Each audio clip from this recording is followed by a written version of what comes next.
कराची में वैसे बहुत मसाइल हो गए हैं, लेकिन आज जिस टॉपिक पे मैं बात करूंगा, जिस मसाइल पे मैं बात करूंगा, वो बहुत एक अहम मसाइल और बहुत बढ़ता जा रहा है। अस्सलाम वालेकुम, मेरा नाम जावेद कुरैशी है। आज मैं बात करूंगा ये जो बेकारी और ये जो भीख बढ़ गई है कराची में, ये एक इतना बढ़ता हुआ मसला हो गया है कि आप कहीं पे भी चले जाओ, आप किसी दुकान चले जाओ, पीछे आपको बेकारी चार पांच खड़े मिलेंगे। आप किसी रेस्टोरेंट चले जाओ, आप किसी मार्ट चले जाओ, आप कहीं पे भी चले जाओ, आप गाड़ी रोक के बाहर निकलो और पीछे से मांगने वालों की एक तादाद आ जाएगी। ये लोग आखिर आए कहाँ से हैं? क्या ये वाकई मांगने वाले हैं?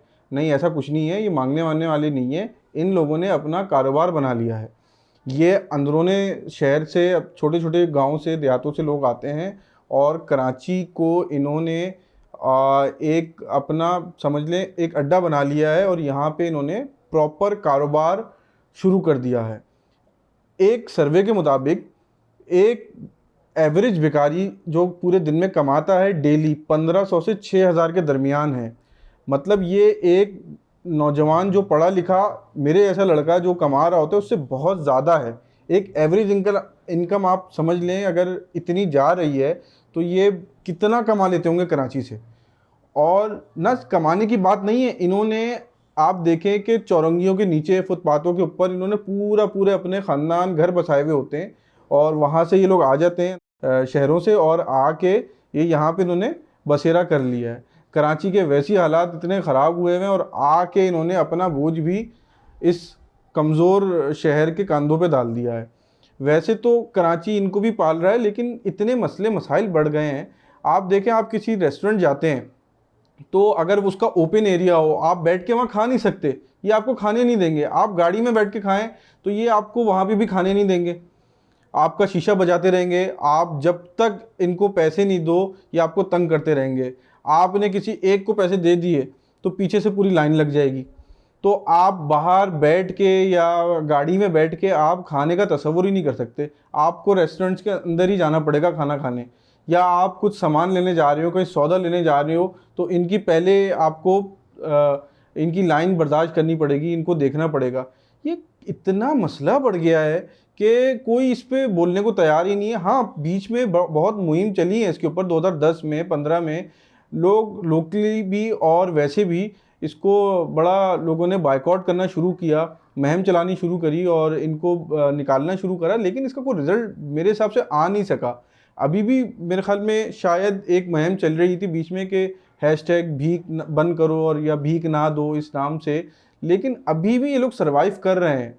अब आप देखें कि एक गली के अंदर 20 से 25 दुकान है। एक अगर सिर्फ बाज़ार की किसी गली में चले जाओ तो ये वो वहाँ से शुरू करते हैं और पूरा इन्होंने अपने अपने एरिया बांटे होते हैं। उसके बाद फिर रेस्टोरेंट अलग है, सड़कों पे अलग है। आप सिग्नल पे गाड़ी खड़ी करो, आपका वो 3-4 मिनट सिग्नल पे रुकना 2 बार हो जाता है। या तो ये शीशे पे आके आपका साफ़ करना शुरू कर देंगे शीशा, तो आप इनको मना नहीं कर सकते, फिर और उसको गंदा कर देंगे।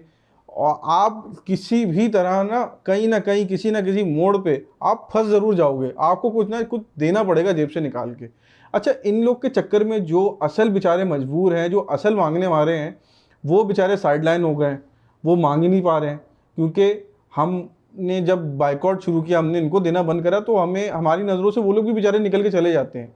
इन्होंने पूरा अपना एक कारोबार, पूरा अपना चेन एक सेट करी होती है, और भले ये वहाँ पे इनकी ज़मीनें हो, जायदाद हो, कुछ नहीं यहाँ पे इनको, क्योंकि जाहिर सी बात है, अगर 1500 से 6000 के दरमियान कोई बंदा अगर कमा रहा है तो आप खुद सोचें वो मंथली का कितना होगा और वो क्यों काम छोड़ना चाहेगा।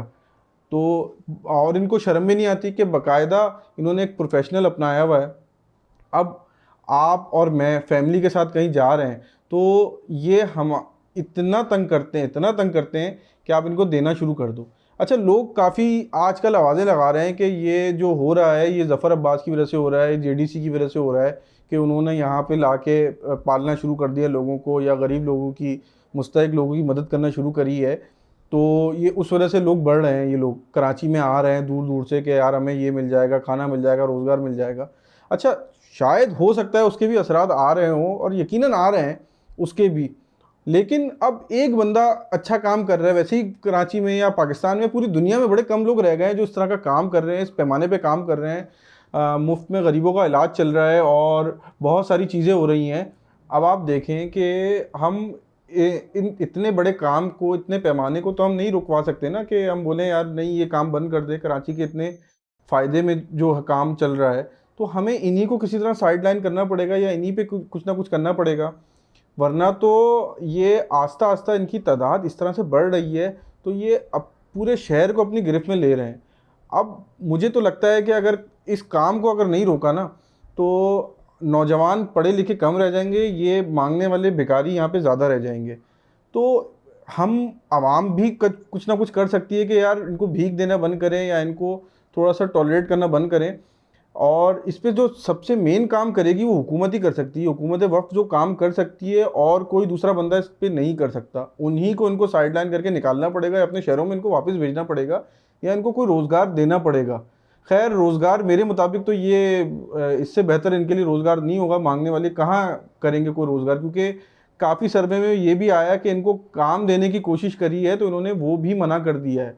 ज़ाहिर सी बात है, 1500 से 6000 को कमा रहा है तो वो छोटा मोटा काम क्यों करेगा, रिक्शा क्यों चलाएगा या कोई दिहाड़ी मजदूरी क्यों करेगा।